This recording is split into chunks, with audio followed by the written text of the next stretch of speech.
अम्मा ज़हरा सब में मकबूल थीं। सारा मोहल्ला बरसों से उन्हें जानता था। जिस घर में बच्चे की पैदाइश मुतवक्के होती, वो वहाँ वक्तन फ़वक्तन जाती दिखाई देती। वो बेहद माहिर और मुखलिस थीं, इसीलिए सारे इलाके में उन्हें ही बुलाया जाता था और वो एक अच्छी दाया के तार पर मशहूर थीं। ये उन दिनों की बात है जब जच्चगी के केस घरों में ही होते थे। हमारा इलाका वैसे भी पसमानदा था, जहाँ लेडी डॉक्टर्स आसानी से मैसर न थीं। सरकारी अस्पताल भी हमारे गांव से काफ़ी फासले पर था।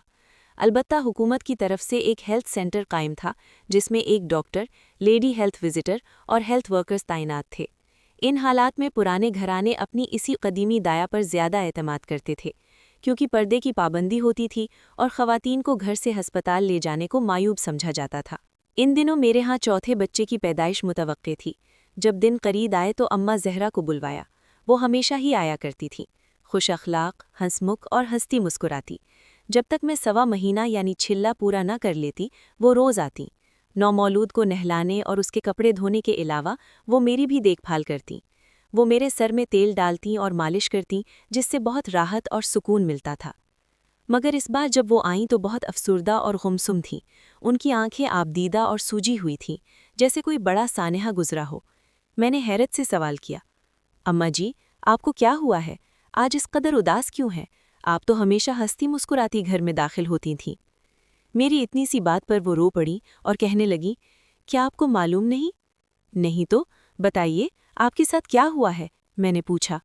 वो बोली, दुख ऐसा है कि बता नहीं सकती और छुपा भी नहीं सकती कि मुझ पर चंद दिनों से क्या क़यामत बीत रही है। आपको मानो की खबर तो होगी। उसकी मौत पर तमाम इलाके में चैमेडुइयाँ हो रही हैं और मुझे ऐसा ज़ख्म मिला है कि इस बुढ़ापे में मलामतें दीमक बनकर मेरा कलेजा चाट रही हैं। मुझे इल्म न था कि अम्मा ज़हरा की बेटी मर चुकी है।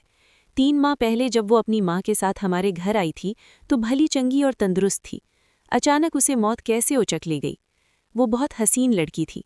उसकी मौत का सुनकर मुझे बेहद दुख हुआ। मानो अम्मा ज़हरा की वाहिद औलाद थी। दायागिरी करके और अपना पेट काट काट कर उन्होंने बड़ी मुश्किल से अपनी बेटी को मैट्रिक तक तालीम दिलवाई थी। इस बेवा को बहुत शौक था कि उसकी बच्ची पढ़ लिख जाए और उसे भी मुआशरे में इज्जत नसीब हो। अम्मा ने मानो को स्कूल में दाखिल कराया। वक्त गुजरता रहा और वो उनके ख़ानदान की पहली लड़की थी जो तालीम हासिल कर रही थी। रिश्तेदारों ने बहुत मुखालिफत की, मगर अम्मा ने किसी की न सुनी। उसे मैट्रिक करवाया और तगो दो करके हेल्थ वर्कर भी लगवा दिया। अम्मा समझी थीं कि अब खुशहाली के दिन आ गए हैं। मानो गांव के हेल्थ सेंटर जाने लगी। ये वही उम्र थी जब कदम कदम पर बहकने का इम्कान रहता था।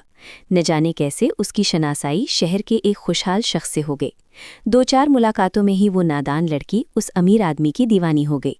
वो शमशाद खान से मिलने लगी, जो रोज़ाना अपनी गाड़ी लेकर सेंटर से कुछ दूर उसका इंतज़ार करता और मानो उसके साथ चली जाती। ज़हरा अम्मा इस बात से कतई बेखबर थीं कि उनकी बेटी किसी गलत राह पर निकल पड़ी है। सेंटर करीबी देहात में था।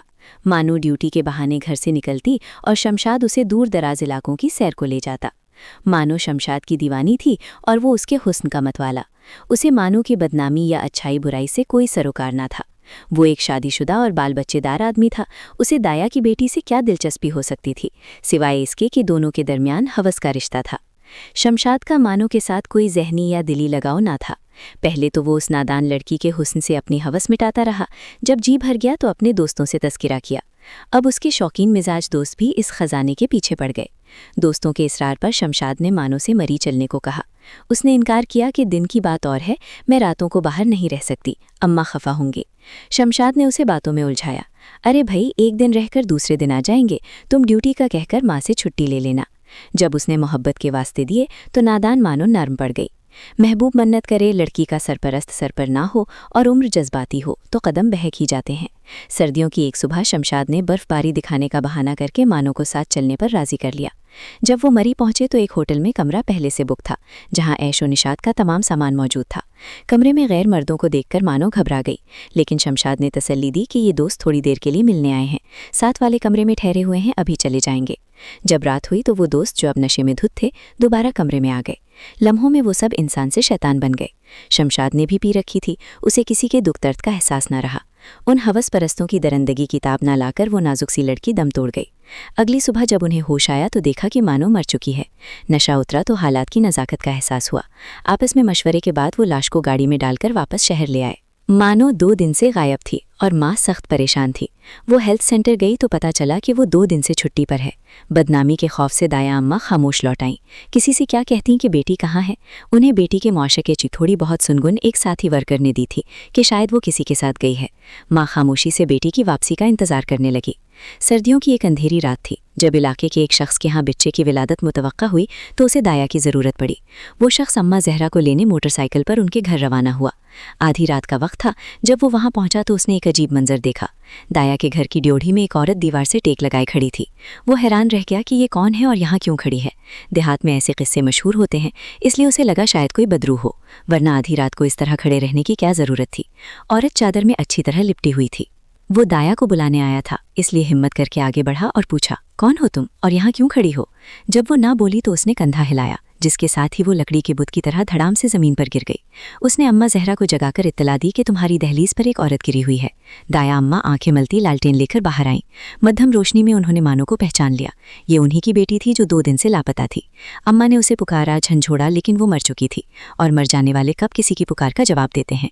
शमशाद पर मुकदमा चला, लेकिन वो बाअसर आदमी था। रुपया पानी की तरह बहाकर उसने अपनी जान छुड़ा ली। अम्मा का दुख सुनकर उस रोज़ में बहुत अफसुर्दा थी। मैं सोच रही थी कि इतने बड़े दुख का बोझ सीने पर लिए वो मेरी खिदमत के लिए आ गई थी। गुर्बत भी अजब शय है, इंसान को अपने प्यारों का शोक भी ठीक से मनाने नहीं देती, क्योंकि पेट का दोज़ख भरना नागज़ीर होता है। सच है कि इस दुनिया में इंसाफ भी पैसे वालों को ही मिलता है। दाया अम्मा जैसी गरीब औरत को इंसाफ कहाँ मिल सकता था? यहाँ नहीं तो शायद रोज़े महशर मिलेगा। लेकिन ऐसी कहानियाँ हमारे माशरे में आए दिन जन्म लेती रहती हैं।